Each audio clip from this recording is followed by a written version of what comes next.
Breaking news mga kabayan, $3 billion asset ng Russia maaring ibigay sa Ukraine. Bakit kaya gagawin ito ng Russia? Pangalawang breaking news, South Korea nagmamakaawa sa Amerika. Ano kaya yon? Pangatlong breaking news, Houthis umatake sa jet ng Amerika. Umalis muna tayo sa mga kwentong giyera. Pumunta muna tayo sa mga good vibes katulad ng kwento na tutunghayan natin ngayon.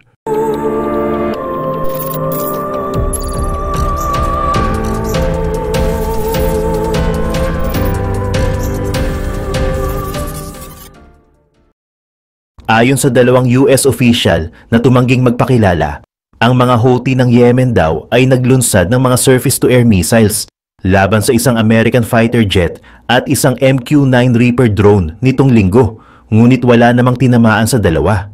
Ang mga opisyal ay hindi nagbigay ng detalye kung ang mga pag-atake ba ay nangyari sa itaas ng Red Sea o sa Yemen mismo. Ayon sa isang opisyal, ang mga insidente ay maaaring nagpapahiwatig na pinapalakas ng mga Houthi ang kanilang targeting capabilities. Si Abdul Malik al-Houthi na namumuno sa Iran-backed group ay nagbigay ng pahayag sa telebisyon noong ika-13 ng Pebrero na ang mga Houthi ay makikialam gamit ang mga missile at drone at aatakihin ng mga ito ang mga barko sa Red Sea kung pwersahang paaalisin ng Estados Unidos at Israel ang mga Palestino mula sa Gaza. Ang isang ceasefire sa pagitan ng Israel at Hamas ay ipinatupad sa Gaza noong January 19, ngunit tila malapit na itong mag-collapse kamakailan dahil sa mga mutual accusations ng mga violations. Ginalit ni US President Donald Trump ang Arab world sa isang plano ng permanenteng pagpapalayas sa mga Palestino mula sa Gaza at sa planong pag-takeover sa enclave. Ang mga Houthi ay nagsasagawa ng higit sa 100 pag-atake sa mga barko malapit sa Yemen mula noong Nobyembre ng 2023 bilang suporta sa mga militante ng Gaza na lumalaban sa Israel na nagdudulot naman ng abala sa global shipping. Russia maaaring pumayag na gamitin ang $300 billion na mga sovereign assets na na-freeze sa Europe para sa reconstruction sa Ukraine. Ngunit iginigiit nito na ang bahagi ng perang iyon ay gagamitin sa 1/5 ng bansa na kontrolado ng mga Russian forces. Nagdaos ng unang face-to-face talks ang Russia at ang Estados Unidos noong February 18 sa Saudi Arabia upang talakayin ang pagtatapos ng digmaan sa Ukraine at kapwa sinabi ni na US President Donald Trump at Russian President Vladimir Putin na umaasa silang magkita sa lalong madaling panahon. Matapos ipadala ni Putin ang mga troops sa Ukraine noong 2022, ipinagbawal ng Estados Unidos at mga kaalyado nito ang mga transaksyon sa Central Bank at Ministry of Finance ng Russia na nag-block ng 300 hanggang 350 billion sovereign Russian assets, kung saan ang karamihan dito ay mga government bonds ng Europe, US at British na nasa ilalim ng isang European Securities Depository. Habang ang mga pag-uusap sa pagitan ng Russia at Estados Unidos ay nasa early stage, isang ideya na ibinabato sa Moscow ay ang posibilidad na magmungkahi ang Russia na gamitin ang malaking bahagi ng mga frozen reserves para sa reconstruction ng Ukraine bilang bahagi ng isang possible peace deal ayon sa tatlong sources. Malawak ang nasira sa silangang bahagi ng Ukraine dahil sa digmaan at daan-daang libong sundalo ang napatay o nasugatan mula sa magkabilang panig, habang milyon-milyong Ukrainians ang tumakas patungo sa mga bansa sa Europa o sa Russia. Samantala, sa iba pang mga balita, hiniling ng mga opisyal ng South Korea sa Trump administration na i-exclude ang kanilang bansa mula sa mga plano ng Estados Unidos na magpataw ng aggressive tariffs sa mga trade partners at binigyang diin na ang Seoul ay nag-a-apply na ng mababang buwis sa mga American products sa ilalim ng free trade agreement sa pagitan ng dalawang bansa. Ipinahayag ng gobyerno ng South Korea noong Biyernes na ang Deputy Trade Minister na si Park Jong-won ang nagbigay ng kahilingan habang siya ay naglalakbay patungong Washington ngayong linggo para sa mga meetings sa mga unspecified officials mula sa White House, Department of Commerce at Office of the U.S. Trade Representative. Hindi naman sinabi ng South Korean Trade Ministry kung ano ang narinig ni Park mula sa mga Americans. Binanggit ni Park kung paano nakakatulong ang mga kumpanya ng South Korea sa ekonomiya ng Estados Unidos sa pamamagitan ng mga malalaking pamumuhunan sa negosyo at itinuro na ang bansa ay nag-a-apply na ng mababang buwis sa mga kaakibat sa free trade tulad ng Estados Unidos. Hiniling niyang i-exclude ang South Korea mula sa mga plano ng Estados Unidos na magtakda ng mga reciprocal tariffs sa mga trade partners at itaas ang mga buwis sa imported steel at aluminum ayon sa pahayag ng ministry. Ang top economic think tank ng South Korea ngayong buwan ay pinababa ang kanilang growth forecast para sa ekonomiya ng bansa sa pangalawang pagkakataon mula noong Nobyembre, kung saan ipinapakita nito ang pagkabahala tungkol sa epekto ng expanding tariffs ni US President Donald Trump at maging ang iba pang mga hakbang na naglalayong baguhin ng global trade. Tinataya ng state-run Korea Development Institute na ang national economy ay lalaki ng 1.6% sa 2025, kung saan ito ay 0.4% na mas mababa kaysa sa kanilang naunang estimate. Sinuri ng mga economist groups na malamang ay hindi magkakaroon ng malaking epekto ang mga steel and aluminum tariffs ni Trump sa ekonomiya ng South Korea, dahil ang mga produktong iyon ay kumakatawan ng mas mababa sa 1% ng kanilang mga export sa US. Sa iba pang mga balita, ito ang Longtian Airfield, isa sa pinakamalapit na mga base ng PLA Air sa Taiwan, at ito ang mga Soviet-era J-6 fighter jets na may NATO codename na Farmer. Bagaman tinitingnan natin ang mga jet na mula pa noong 1950s, hindi tayo nasa gitna ng Cold War, kundi sa kasalukuyang panahon ng China. At hindi ito simpleng mga lumang eroplano, kundi fully fledged attack drones. Sa loob ng cockpit, walang mga piloto, puro computers at kumukutitap na mga ilaw lamang. 500 meter ang layo sa hilaga, may mga 300 na J-6s na nakapila sa rampahan ng land airfield at ilang milya lamang ang layo, may mga dosenang nakaparada sa labas ng isang gusali. Ngunit bakit? Ang maikling kwento ay ito ang pasilidad kung saan nangyayari ang conversion. Ang Luan Airfield ay kung saan itinatago ang mga jet na hindi pa nababago, at ang Longtan Airfield ay isa sa ilang mga base ng hukbong panghimpapawid kung saan nakabase ang mga jet. At sa kaswerte ang palad, ang karamihan sa mga base na ito ay pinakamalapit sa Taiwan. At ito ay mahalaga sa pag-unawa sa role ng mga drone na ito sa isang posibleng pagsakop sa isla. Mula sa perspective ng China, ang mga drones na ito ay maaaring maging bahagi ng unang wave ng pagsakop sa Taiwan.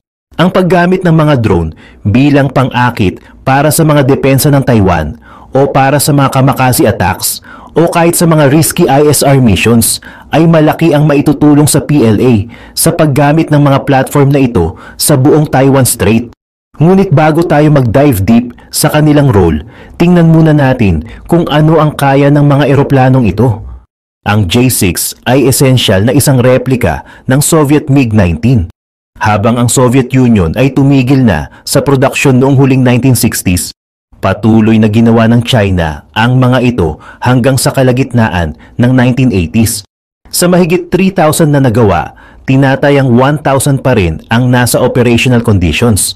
Noong April 2022, humigit kumulang na 600 na J-6 jets ang na-convert sa mga UAVs. Ngunit maaaring mas mataas pa ang aktwal na bilang.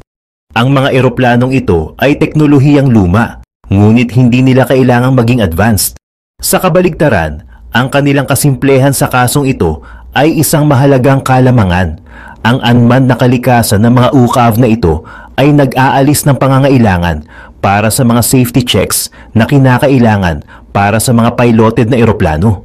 Karagdagan pa, ang kanilang kasimplehan ay nagre-resulta sa mas kaunting mga gumagalaw na parte at mas kaunting komplikasyon na nagbubunga ng mas kaunting pangangailangan sa pagpapanatili at pagkukumpuni kumpara sa mas advanced na mga eroplano. Halimbawa, Kulang ang mga jet na ito sa onboard radar at pinapatakbo ng dalawang medyo simpleng mga makina mula noong 1950s na bawat isa ay nagpoprodukta ng humigit kumulang na 25 cons ng thrust.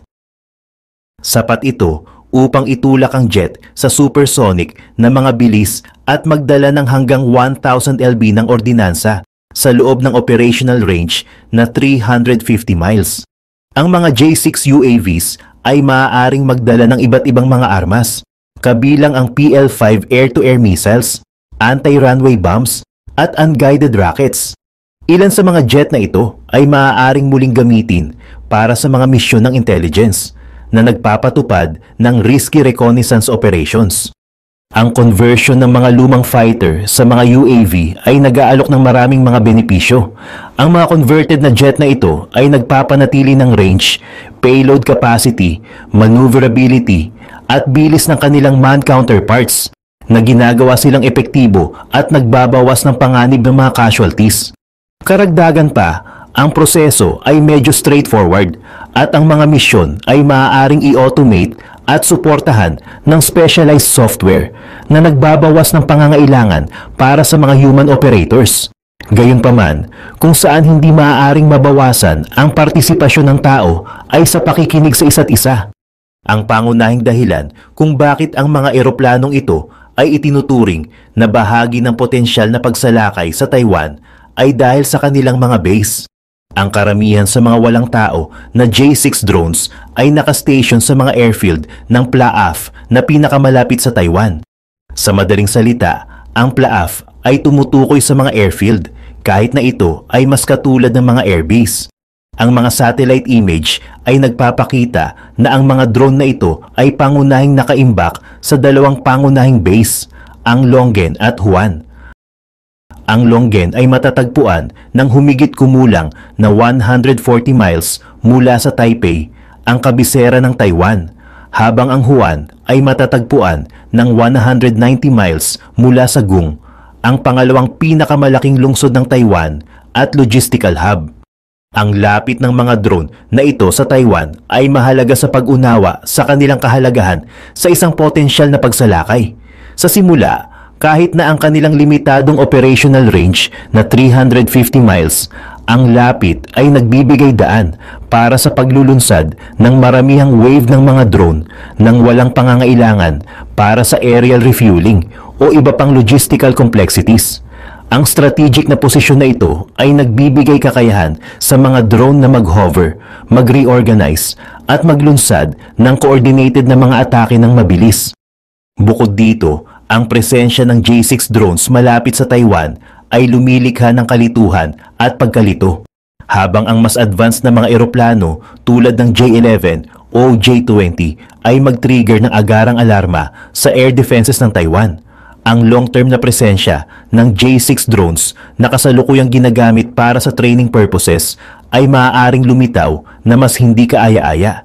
Ang mga drone na ito ay madalas na ginagamit bilang mga target sa training at napapansin na lumilipad kasama ang managed jets na lalong nagpapalabo sa kakayahan ng Taiwan na magkahiwalay sa pagitan ng mga training exercises at aktual na combat operations. Sa kaganapan ng isang pagsalakay, ang kakayahang malito at magpaliban ng mga depensa ng Taiwan ay maaaring maging isang kritikal na kalamangan mula sa perspektibo ng China. Ang mga J-6 UCAV drones ay maaaring maglaro ng isang defensive na role sa pamamagitan ng pagkilos bilang isang kalasag upang protektahan ang mataas na halaga ng mga ari-arian tulad ng manned fighter jets o strategic bombers. Ang mga jet na ito ay may kakayahang mag-cruise sa mataas na subsonic speeds na nagbibigay daan sa kanila na lumipad sa malapit na proximity sa mas advanced na mga eroplano.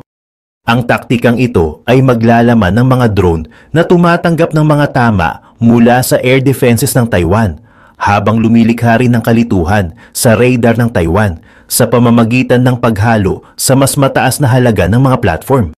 Mula sa perspektibo ng mga military strategies ng China, ang bait-out strategy na ito ay nag-aalok ng dalawang pangunahing kalamangan.